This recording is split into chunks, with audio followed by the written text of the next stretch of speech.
ಬೇರೆ ಏನೋ ಸಮಸ್ಯೆಗಳ ವಿಚಾರವಾಗಿ ಬಂದಾಗ ಶಾಲೆಗೆ ಬಂದಿದ್ವಿ. ಪ್ರಾಥಮಿಕ ಶಾಲೆ ಇಲ್ಲಿತ್ತು. ಸ್ಟ್ರೆಂತ್ ಭಾಳ ಚೆನ್ನಾಗಿತ್ತು. ಈ ಜಾಗದಲ್ಲಿ ಮಕ್ಕಳಿಗೆ ಯೋಗ್ಯವಾಗಿರುವಂಥ ಕ್ಲಾಸ್ ರೂಮ್ಸ್ ಇರಲಿಲ್ಲ. ಸೊ ಅವರು ಅಲ್ಲಿನ ಪ್ರಾಂಶುಪಾಲರು ನಮಗೆ ಮಾಹಿತಿ ಕೊಟ್ಟಾಗ ನಾನು ಕಮಿಷನರ್ ಇಬ್ಬರು ಜೊತೆಯಲ್ಲೇ ಬೇರೆ ಬೇರೆ ವಾರ್ಡ್ಸಲ್ಲಿ ಸಮಸ್ಯೆಗಳನ್ನ ವಿಚಾರವಾಗಿ ನಾವು ದೃಷ್ಟಿ ಇಟ್ಕೊಂಡು ಬಂದಾಗ ನಮಗೆ ಹೇಳಿದ್ದು. ಆ ಸಂದರ್ಭದಲ್ಲಿ ಈ ಜಾಗ ನಮ್ಗೆ ಆ ಸಂದರ್ಭದಲ್ಲಿ ನಗರಸಭೆ ವ್ಯಾಪ್ತಿಗೆ ಅಥವಾ ನಗರಸಭೆದು ಅಂತ ಗೊತ್ತಾಗಲ್ಲ. 60/90 ಈ ಜಾಗನ ಶಾಲೆ ಆವರಣಕ್ಕೆ ಕೊಟ್ಟಿದ್ದೀವಿ. ಅಂದರೆ ಶಾಲೆಗೆ ಕ್ಲಾಸ್ ರೂಮ್ಸ್ನಾದರೂ ಮಾಡಿಕೊಳ್ಳಿ, ಮತ್ತು ಪ್ಲೇ ಗ್ರೌಂಡ್ ಇಲ್ಲ, ಮಕ್ಕಳು ತುಂಬ ಚೆನ್ನಾಗಿದೆ ಸ್ಟ್ರೆಂತ್ ಅಂತ ನೀವೇ ಒಂದು ಸತಿ ನ್ಯೂಸ್ ಕೂಡ ಮಾಡಿದ್ರಿ. ಏನಕ್ಕಾದರೂ ಉಪಯೋಗ ಮಾಡಿಕೊಳ್ಳಿ, ಗ್ರೌಂಡ್ ಥರ ಆದರೂ ಆಗಲಿ ಅಥವಾ ನೆಕ್ಸ್ಟು ಇನ್ನು ಮುಂದೆ ಕ್ಲಾಸ್ ರೂಮ್ಸ್ ಮಾಡಿಕೊಂಡು ಮಕ್ಕಳಿಗೆ ಅನುಕೂಲ ಆಗೋ ಥರ ಅವರು ಇದನ್ನು ಆ ಸ್ಕೂಲ್ಗೆ ಅಂತಲೇ ಇವರು ಕೊಟ್ಟಿದ್ದಾರೆ. ಈಗ ಜಿಲ್ಲಾಧಿಕಾರಿಗಳಿಂದ ಅನುಮೋದನೆ ಆಗಿದೆ. ನಗರಸಭೆಯಿಂದ ಇದು ಒಂದು ಸ್ಕೂಲ್ ಬಿಲ್ಡಿಂಗ್ ಅಥವಾ ಸ್ಕೂಲ್ ಗ್ರೌಂಡ್ಗೆ ಅಂತಂದ್ಬಿಟ್ಟು ಏನು DC-ಯಿಂದ ಯಾವ ರೀತಿ ಬೇರೆ ಬೇರೆ ಡಿಪಾರ್ಟ್ಮೆಂಟ್ಸ್ಗೆ ಕೊಡಲಿಕ್ಕಾಗುತ್ತೆ, ಈಗ ಇದೊಂದು ಎಜುಕೇಷನ್ ಡಿಪಾರ್ಟ್ಮೆಂಟ್ಗೆ ಇದು ಹಸ್ತಾಂತರ ಆಗಿದೆ. ನಗರಸಭೆ ಜಾಗ, ನಗರಸಭೆ ಸ್ವತ್ತನ್ನು ಎಜುಕೇಷನ್ ಡಿಪಾರ್ಟ್ಮೆಂಟ್ಗೆ ಪ್ರೈಮರಿ ಸ್ಕೂಲ್ ಇದಕ್ಕೆ ಪ್ರಿಮಿಸಸ್ಗೆ ಮಾಡಿದ್ದೀವಿ. ಸೊ ಅದ್ರ ಜೊತೆಯಲ್ಲಿ ಇಲ್ಲಿ ರಸ್ತೆದು ತುಂಬ ಸಮಸ್ಯೆ ಇತ್ತು. ಭಾಳ ಇದರಿಂದ ಒಂದು 300 ಮೀಟರ್ಸ್ ಕವರ್ ಆಗಿದೆ. 18ರಿಂದ 20 ಲಕ್ಷದಲ್ಲಿ ಈ ರಸ್ತೆ ಕೂಡ ಆಗಿದೆ. ರಸ್ತೆನೂ ವಿಸಿಟ್ ಮಾಡೋಕ್ಕೆ ಬಂದು ಶಾಲೆಯವರು ಇರಲಿಲ್ಲ, ಅದರಿಂದ ಅವ್ರನ್ನ ಕರೆದು ಮಾತಾಡೋಕ್ಕಾಗಿಲ್ಲ. ನೀವು ಅವ್ರನ್ನ ಮಾತಾಡಿದಾಗ ದಾಖಲೆಗಳಾಗಿದೆ ಅಲ್ವಾ? ಎಲ್ಲ ಆಗಿದೆ ಮೇಡಮ್. ಖಾತಾ ಕೂಡ ಮಾಡಿಕೊಟ್ಟಿದ್ದೆ ಮೇಡಮ್. ಖಾತಾನು ಮಾಡಿಕೊಟ್ಟಿದ್ದೆ. DC ಅವರಿಂದ ಅನುಮೋದನೆ ಆಗಿರೋದನ್ನು ಅವ್ರು ಮಾಡಿಕೊಟ್ಟಿದ್ದೆ. ಅವರು ಪೊಸಿಷನ್ಗೆ ತೊಗೊಂಡಿದ್ದಾರೆ madam.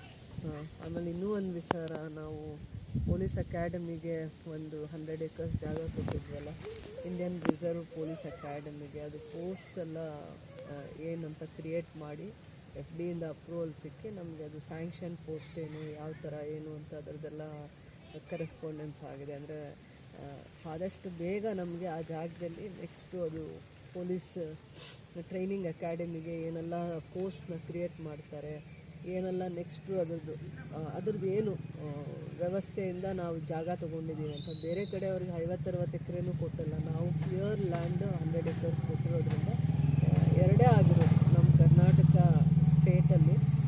Indian reserve police academy ಆಗಿರೋದು ಎರಡೇ.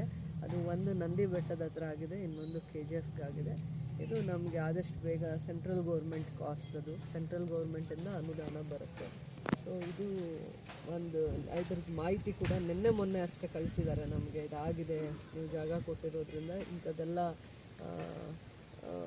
FD ಅಪ್ರೂವಲ್ ಸಿಕ್ಕಾದ್ಮೇಲೆ ನೆಕ್ಸ್ಟ್ ಸ್ಟೇಜಸ್ದು ಏನೇನಿದೆ ಅಂತಂದ್ರೆ ಹಂತವಾಗಿ ಏನೇನು ಆಗ್ತಾ ಇದೆ ಆ ಇಲಾಖೆಯ ನೆಕ್ಸ್ಟ್ ಕರೆಸ್ಪಾಂಡೆನ್ಸ್ನ ನಮಗೆ ಮಾಹಿತಿ ಕೊಟ್ಟಿದ್ದಾರೆ. ಅಂದರೆ ನಾವು ಜಾಗ ಕೊಟ್ಟಿದ ತಕ್ಷಣ ಮೊದಲನೇ ಇಲಾಖೆ ನೀಟಾಗಿ ಉಪಯೋಗ ಮಾಡಿಕೊಂಡಿದ್ದು. ಆಮೇಲೆ ನೀವು ಇನ್ನೂ ನೋಡ್ತಾ ಇದ್ದೀರಾ KIDB ಹತ್ರ RTO ಆಫೀಸ್ ಕಡೆ ಎಲ್ಲ ಆ KIDB ಅವರು ಕ್ಲೀನಿಂಗ್ ಮಾಡಿಸ್ಕೊಳ್ತಾ ಇದ್ದಾರೆ. JCB ಎಲ್ಲ ಬಿಟ್ಬಿಟ್ಟು ಅಂದರೆ ಯಾರೋ ಅವ್ರನ್ನ ಜಾಗ ಇನ್ವೆಸ್ಟರ್ಸ್ ಕೇಳ್ತಾ ಇರೋದ್ರಿಂದನೇ, MNC ಕಂಪನೀಸ್ ಆ ಜಾಗನ ಕೇಳ್ತಾ ಇರೋದ್ರಿಂದನೇ ಅವರು ಸ್ವಲ್ಪ ಎಲ್ಲ ಕ್ಲಿಯರ್ ಮಾಡಿಕೊಂಡು ಅವ್ರು ಬಂದಾಗ ಹೋದಾಗ ಅಟ್ಲೀಸ್ಟ್ ಅದರದ್ದು ಅಪಿಯರೆನ್ಸ್ ನೀಟಾಗಿರಬೇಕು ಅನ್ನೋಂಥ ಇದರಿಂದ ಒಂದೊಂದು ಸ್ಟೇಜಲ್ಲಿ ಪ್ರಯತ್ನ ಎಲ್ಲ ಡಿಪಾರ್ಟ್ಮೆಂಟ್ಸ್ ನಾವು ಯಾವ್ಯಾವ ಇಲಾಖೆಗೆ ಜಾಗ ಕೊಟ್ಟಿದ್ದೀವಿ ಅವರೇ ಆ ಇಲಾಖೆಯವರು. ಆಮೇಲೆ ನಾನು ಮೊನ್ನೆ ಮೀಟಿಂಗ್ ಕರೆದಾಗ ಹೋಗಿದ್ವಿ.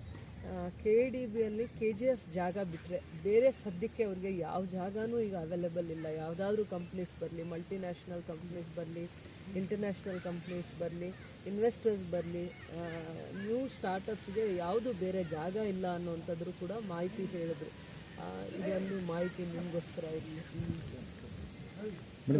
10 ಕಿಲೋಮೀಟರ್ಸ್ ಕವರ್ ಮಾಡ್ಕೊಂಡಿದ್ದೀವಿ.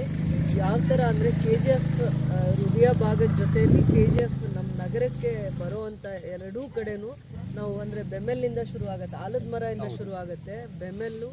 ಅದಾದಮೇಲೆ ಆ ಕಡೆ ಕೋರಮಂಡಲ್ ಕಡೆ, ಸ್ಕೂಲ್ ಆಫ್ ಮೈನ್ಸ್ ಕಡೆಯಿಂದ ಎಲ್ಲ ರಸ್ತೆಗಳಲ್ಲೂ ಕೂಡ ಅಂದರೆ KGF ಹೃದಯ ಭಾಗದಲ್ಲಿ 4 ಕಡೆಯಿಂದ ಯಾವ್ಯಾವ ದಾರಿ ಬರುತ್ತೆ ಅಷ್ಟು ರಾಜ ಬೀದಿಗಳಲ್ಲೂ ಕೂಡ ಬೆಳಕು ಇರಬೇಕು, ಲೈಟಿಂಗ್ ಸರ್ವಿಸಸ್ ಇರಬೇಕು, ಸೇಫ್ಟಿ ಮೆಜರ್ಸ್ ಕೊಡಬೇಕು ಅಂತ ಒಂದು ಇನಿಷಿಯೇಟಿವ್ ತೊಗೊಂಡಿರೋದ್ರಿಂದ ನಾವು ಈಗಾಗಲೇ ರಸ್ತೆಗಳಿಗೆ ಎಷ್ಟು ಅನುದಾನನ ನನಗೆ ತಿಳಿದಂಗೆ ಆಲ್ಮೋಸ್ಟ್ 100 crores ಅಷ್ಟು ನಮ್ಮ ಟೌನ್ ಲಿಮಿಟ್ಸಲ್ಲಿ PWD ರೋಡ್ಸ್ದು ಕೆಲಸ ಆಗಿರೋದು, ಡಬಲ್ ರೋಡ್ಸ್ ಕೆಲಸ ಆಗಿರೋದು. ಅದರ ಜೊತೆಯಲ್ಲಿ ಸೇಫ್ಟಿ ಮೆಷರ್ಸ್ ಕೊಡಬೇಕು ಅಂತ ಯೋಚನೆ ಮಾಡಿದಾಗ ಲೈಟಿಂಗ್ ಪ್ರೊವಿಷನ್ ಮಾಡಿಕೊಂಡು ಸೊ ನಗರಸಭೆಯಲ್ಲಿ ನಾವು ಅದನ್ನೇ ವಿಶೇಷವಾಗಿ ಅದನ್ನು ಕೋಟ್ ಮಾಡಿ ಎಲ್ಲೆಲ್ಲಿ ನಮಗೆ ರೈಲ್ವೆ ಸ್ಟೇಷನ್ಸ್ಗೆ, ಬಸ್ ಸ್ಟ್ಯಾಂಡ್ ಪ್ರಿಮಿಸಸ್ಗೆ ಎಲ್ಲೆಲ್ಲಿ ಹೋಗ್ತಾರ ನೈಟಲ್ಲಿ ಜರ್ನಿ ಮಾಡುವಾಗ ಅಥವಾ ಬೆಳಗ್ಗೆ ಅರ್ಲಿ ಅವರ್ಸಲ್ಲಿ ಆ ಜಾಗದಲ್ಲೆಲ್ಲ. ಸೊ ಕ್ರಿಸ್ಮಸ್ 1 ಡೇ ಬಿಫೋರ್ ಅದು ಲೈಟಿಂಗ್ದೇ ಒಂದು ಹಬ್ಬ ಅಂತ ಆಚರಣೆ ಮಾಡಬೇಕು ಅಂತ ಒಂದು ನನಗೆ ಅದು ಒಂದು ಅಂದರೆ ಆಸೆನೂ ಇದೆ, ಮತ್ತು ಅದು KGF ಜನತೆಯ ಒಂದು ಕನಸು ಆಗಿತ್ತು, ಹೇಗಿರುತ್ತೆ KGF ಅಂತ. ಫಸ್ಟ್ ರೋಡ್ಸ್ ಆಗೋಗಲಿ, ಅದೇ ರೋಡ್ ಕೆಲಸ, ಕ್ಲೀನಿಂಗು, ಮತ್ತು ಅದೊಂದು ಪಾತ್ ವೇ, ಅದ್ರ ಜೊತೆಯಲ್ಲಿ ಮೀಡಿಯನ್ನ ಕ್ಲೀನಿಂಗ್ ಮಾಡಿಸೋದು, ಶುರು ಆಗಿದೆ ಮೇಡಮ್. ಮೀಡಿಯನ್ ಕ್ಲೀನಿಂಗ್, ಮತ್ತು ಮಣ್ಣು ಫಿಲ್ ಮಾಡೋದು, ಗಾರ್ಡನಿಂಗ್ ಮಾಡೋಕ್ಕಾಗತ್ತಾ ಇಲ್ವಾ ಅಂತ ಒಂದು ಚರ್ಚೆ ಮಾಡ್ತಾಯಿದ್ವಿ, ಮತ್ತು ಗ್ರೀನರಿ ತಂದು ಮತ್ತು 1 ತಿಂಗಳಾದಮೇಲೆ ಇರಲಿಲ್ಲ ಅಂದರೆ ಹೇಗೆ ಅಂತ. ಬಟ್ ಕ್ಲೀನ್ಲಿನೆಸ್ ಅಂತ ಬಂದಾಗ ಫಸ್ಟು ಕ್ಲೈನ್ಲಿನೆಸ್ಗೆ, ಸೇಫ್ಟಿ ಮೆಷರ್ಸ್ಗೆ ಪ್ರಿಯಾರಿಟೀಸ್ನ ಕೊಡ್ತಾ ಇದ್ದೀವಿ. ಸೊ ಅದು ನಿಮಗೆ ಎದ್ದು ಕಾಣ್ತಾ ಇದೆಯಾ ಇಲ್ವಾ, ಹಿಂದೆ ಹೇಗಿತ್ತು ಇವಾಗ ಹೇಗಿದೆ ಅನ್ನೋವಂಥದ್ದನ್ನು ನೀವು ಗುರುತಿಸಿ ನೀವು ಅದರದ್ದು ಅಭಿಪ್ರಾಯಗಳನ್ನ ತಿಳಿಸ್ಬೇಕಾಗ್ತಾ ಇದೆ. ಸೊ ಆಲ್ಮೋಸ್ಟ್ 10 ಕಿಲೋಮೀಟರ್ಸ್ ಎಲ್ಲೂ ಕೂಡ ನೀವು ಒಂದು ಡಿಸ್ಟ್ರಿಕ್ಟ್ ಹೆಡ್ ಕ್ವಾರ್ಟರ್ಸಲ್ಲಿ ಈ ರೀತಿಯಾಗಿ ನೋಡೋಕ್ಕಾಗಲ್ಲ. ರಸ್ತೆಗಳಾಗಿರಲಿ, ಲೈಟಿಂಗ್ ಸರ್ವಿಸಸ್ ಆಗಲಿ, ಅದು ಒಂದು ಹಬ್ಬ ಅಂತಲೇ, ಒಂದು ಫೆಸ್ಟಿವಲ್ ನಮ್ಗೆ ಹೇಗೆ Christmas festival, new year festival celebrate ಮಾಡ್ತೀರಾ, ಅದು ಒಂದು ಖುಷಿನ ಅದೇ ರೀತಿಯೇ ಸೆಲೆಬ್ರೇಟ್ ಮಾಡಬೇಕು ಅಂತ 1 ಡೇ ಬಿಫೋರ್ ಕ್ರಿಸ್ಮಸ್ ನಾವು ಲೈಟ್ಸ್ ಎಲ್ಲ ಕಡೆ ಚಾಲೂ ಮಾಡ್ತೀವಿ. ಅದಕ್ಕೆ ಮುಂಚೆ ಇನ್ನೂ ಸ್ವಲ್ಪ ಮೆಷರ್ಸ್ ಇದ್ದಾವೆ, ಕ್ಲೀನಿಂಗ್ ಮೆಷರ್ಸು, ಮತ್ತು ಮಿಕ್ಕಿದ ಏನೇನು ರೋಡ್ಸ್ ಎಲ್ಲೆಲ್ಲಿ ಇನ್ಕಂಪ್ಲೀಟ್ ಇದೆ ಅದನ್ನೆಲ್ಲ ಕಂಪ್ಲೀಟ್ ಮಾಡಿಕೊಂಡು ಕವರ್ ಮಾಡ್ತೀವಿ.